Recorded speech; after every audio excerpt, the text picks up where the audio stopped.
I've been attached with the feeling of them waking up with you by my side. Uusapan na nga, tumaani na ng maraming komento ang bawat post ng ating Donnie at Bel Mariano sa kanilang mga social media account. Lalong-lalo na nga kahapon na kung saan ay nagka-event nga sila sa Cebu para sa Sinulog Festival dito.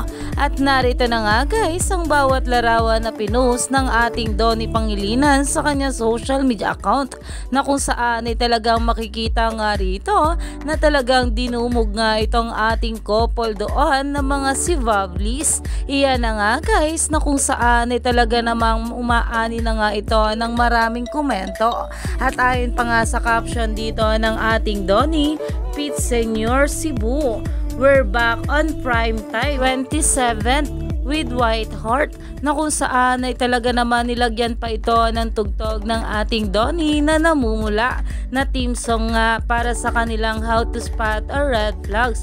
Alam naman natin na ngayong 27 na nga ipapalabas sa primetime bida ang ating Donnie at Bel Mariano para sa kanilang new series na How to Spot a Red Flag.